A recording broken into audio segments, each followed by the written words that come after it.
اور اولاد کو بھی نفع دینے والا کہا۔ سب سے پہلی تفسیر حضرت عبداللہ بن عباس رضی اللہ تعالی عنہ نے اس تفسیر کو بیان کیا، اور ابن جریر جامع البیان میں جلد نمبر 3 اور 374 صفحے پر اس بات کی وضاحت کرتے ہیں۔ فرمانے لگے اتباکم للہ من الآباء والابناء ارفعکم درجۃ یوم القیامہ لأن اللہ سبحانہ یشفع المؤمنین فی بعض۔ فرما رب ذوالجلال نے ان کا جو فائدہ بیان کیا ہے وہ فائدہ صرف دنیا ہی میں نہیں آخرت میں بھی بیان کیا ہے، چونکہ سفارش قبول ہوگی، کسی دادے کی پوتے کے بارے میں ہو جائے گی، کسی پوتے کے دادے کے بارے میں ہو جائے گی۔ قرآن تو یہ بیان کر رہا ہے کہ عام مومن بھی قیامت کے دن رب کے اذن سے مشکل کشائی کرنے والا ہے، حاجت روائی کرنے والا ہے۔ تو جن کے غلام یہ شان رکھتے ہیں ان کی اپنی شان کتنی زیادہ ہوگی۔ اس واسطے رب ذوالجلال نے غیروں کے لیے کہہ دیا والذین تدعون من دونی ما یملکون من قطمیر، اور جو بت پرستوں کے ہیں وہ تو قطمیر کے بھی مالک نہیں ہیں۔ ولا یملک الذین یدعون من دونی الشفاعۃ الا من شہد بالحق وهم یعلمون۔ اختصار ہے، رب ذوالجلال فرماتا ہے مشرک جن کو پوچھتے ہیں وہ مالک نہیں شفاعت کے، وہ مالک نہیں وسیلے کے، وہ مالک نہیں مدد کے۔ فرما جن کو مومن بلاتے ہیں وہ مدد کے مالک ہیں۔ اس واسطے کہ واضح طور پر یہاں بھی ابن جریر نے یہ لکھا ہے فَأَثْبَتَ جَلَّ ثَنَاؤُهُ لِلْمَلَائِكَةِ وَعِيسَىٰ وَعُزَيْرٍ مَا نَفَاهُ عَنِ الْآلِهَةِ، جو بتوں سے رب نے نفی کی ہے اپنوں کے لیے اس کو ثابت کیا ہے۔ تو دو طریقے ہیں، یا تو استثناء متصل ہے یا منفصل ہے۔ اگر اللہ میں استثناء متصل ہے تو پھر من دون ہی میں رب نے سب کو شامل کیا، جن سچوں کو کوئی جھوٹا بندگی کرنا شروع کر دی ان کو بھی اور بتوں کو بھی، مگر فوراً اللہ کے بعد بتوں کو سائڈ پہ کر دیا، اپنوں کو سائڈ پہ کر دیا۔ اور استثناء منقطع ہونے کی صورت میں اللہ نے حضرت عیسیٰ علیہ السلام کو من دون میں شامل ہی نہیں کیا، بلکہ ان کو علیحدہ بیان کر کے رب نے واضح کیا ہے کافروں کا کوئی مددگار نہیں، اللہ نے مومنوں کے مددگار بنائے ہیں۔ عام مومن کی تو یہ شان ہے، لیکن ہمارے نبی علیہ الصلوۃ والسلام کا مقام و مرتبہ، سرکار کی قبر مبارک، سرکار کی ذات تو ذات رہ گئی، قبر مبارک کو رب ذوالجلال نے اتنی بڑی شان عطا فرمائی ہے۔ میں اس کا تذکرہ کرتے ہوئے اب اپنی حدیث کو ختم کر رہا ہوں۔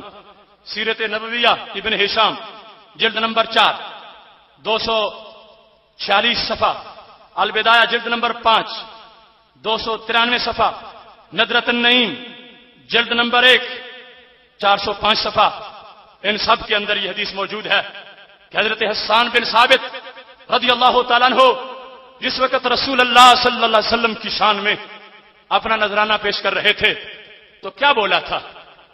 فَبُورِكْتَ یا قبر الرسول، فَبُورِكْتَ یا قبر الرسول بلاد سوا فیہا الرشید المسدد۔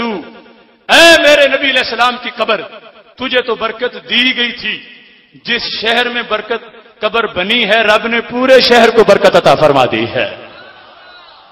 یہاں پر یہ میرے سامنے روض العنف ہے اور ندرۃ النعیم اور سیرت ابن ہشام سب کے اندر اس میں تفسیر سے لکھا گیا ہے۔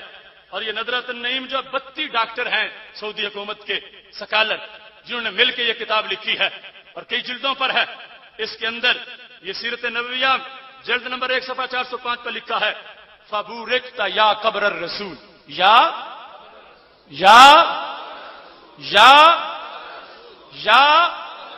سیرت ابن ہشام، اے رسول اللہ صلی اللہ علیہ وسلم کی قبر، جن کی قبر کو یا سے پکارنا صحابہ کا عقیدہ ہو، حسان کا عقیدہ ہو، ان کی ذات کو یا سے پکارنا بھی صحابہ کا عقیدہ ہے۔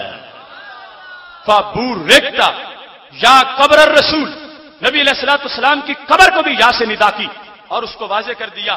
اور ساتھ یہاں تک اس مقام پہ موجود ہے کہ حضرت ابو سفیان بن حارث بن عبد المطلب، ہمارے نبی علیہ الصلوۃ والسلام کے چچا زاد بھائی، یہ وہ ابو سفیان ہیں۔ جب ہمارے نبی علیہ السلام کا وصال ہوا تو کیا کہتے ہیں؟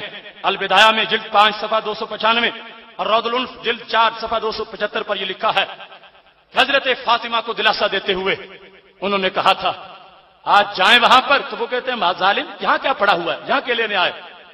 صحابہ کا عقیدہ کیا ہے؟ اس مقام پر کہنے لگے فاطمو ان جزات فضا کا عذر وان لم تجزئی ذاک السبیل، اے فاطمہ اگر تم گھبراہٹ میں کچھ اظہار کر لو تو معذوری ہے، اور اگر نہ بھی کرو تو کوئی بات نہیں۔ کیوں؟ کہتے ہیں فقبر ابی کے سید و کل قبر، فرما وہ اور ہیں جن کی قبریں مر جاتی ہیں، قبر ابی کے سید و کل قبر، اللہ نے تمہارے ابا جی کی قبر کو بھی قبروں کا سردار بنایا ہے۔ محتشم سامعین حضرات، اب باتیں صرف دو اس وقت بیان کرنے رہ گئی ہیں۔ ان لوگوں نے جن بنیادوں پہ شرک کا فتویٰ ہم پہ لگایا، اگر یہ اپنے گھر کی خبر لیں تو سب کچھ ان کے گھر سے برآمد ہے۔ اس فتنے کا سب سے بڑا بانی تو ابن تیمیہ ہے۔ پتہ جب وہ مرا تھا تو کیا ہوا تھا؟ البدایہ جلد نمبر 14 صفحہ نمبر 522 552 اور 553 اس کے اندر یہ بات لکھی ہوئی ہے۔ یہ اس کے مرنے کا ذکر البدایہ کے اندر اس کے شاگرد نے لکھا۔ اب بڑا معتبر ہے اس کے لحاظ سے، جو لکھا ہے دیکھ کے لکھا ہے۔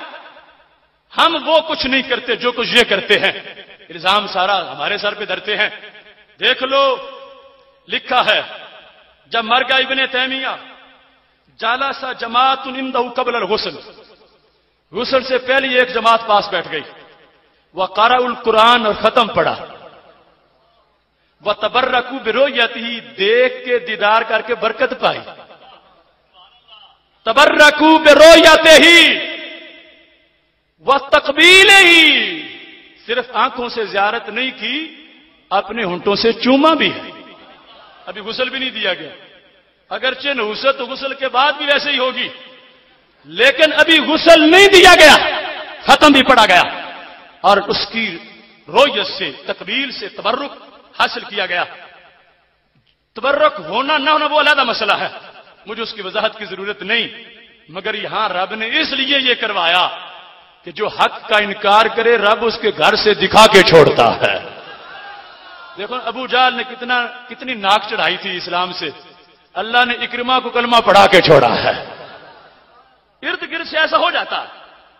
تبرکوا برؤیتہ وتقبیلہ ثم انصرفوا، سارے چوم کے اس کو واپس ہٹ گئے۔ ثم حضر جماعت من النساء، پھر عورتیں آ گئی، ففعلن مثل ذلك، انہوں نے بھی چوما، ففعلن مثل ذلك، اور جن وجوہات پر تم نے مشرک ہمیں بنایا تھا وہ تو گھر سے نکل آئیں۔ چومنے نہ دو سرکار کے متبرک مقامات کو بھی چومنے نہ دو، اور چومنے پہ آؤ تو منکر تبرکات کو بھی چوم جاؤ۔ اور چلو مرد چوم لیتے، عورتوں کا کیا بنتا تھا حق؟ پوچھنا ہے ان سے کیوں عورتوں نے ایسا کیا، اور پھر اس کو جو غسل دیا گیا، جو پانی بچا، اس کا کیا ہوا؟ یہ لکھا ہے 553 صفحے پر، شارب جماعت الماء الذی فاضل من غسلہ، فاضل من غسلہ، جو غسل سے بچا تھا وہ پانی پی گئے۔ غلوب والا ہمیں کہتے ہیں، سوچنے کی بات ہے، ان سے پوچھو تو صحیح، پانی پی گئے۔ واقتسم جماعت بقیۃ الصدر الذی غسل بھی، جن پتوں سے غسل دیا گیا تھا وہ بانٹ کے کھا گئے۔ عجیب بات ہے، ہاتھی کے دانت کھانے کے اور دکھانے کے اور۔ شرک کا فتویٰ لگانا ہو تو سرکار کا تبرک بھی حرام، اور اپنے گھر کی بات ہو، اپنے لیڈر کا قد بڑھانا ہو کہ کتنی دنیا تھی، محبت کتنی تھی، یہ ثابت کرنا ہو کہ جیلوں میں ویسے ہی ڈالا گیا، محبت بڑی تھی، تو پھر یہ بولا جا رہا ہے۔ اور پھر کیا ہوا؟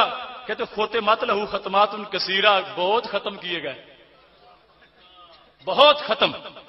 پھر یہ کیا ہوا؟ کہتے ہیں تردد الناس الی قبر ایاما کثیرہ لیلا ونہارا یبیتون عندہ ویصبحون، صبح و شام ڈیرے لگا کے قبر کے پاس بیٹھ گئے۔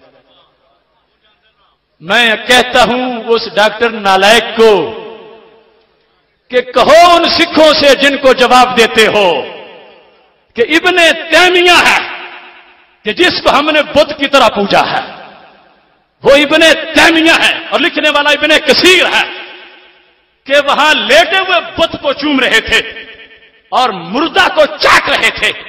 اور اس کے پانی کو چوس رہے تھے اور پتوں کو چبا رہے تھے. مت ماری جائے تو سب کچھ بھول جاتا ہے.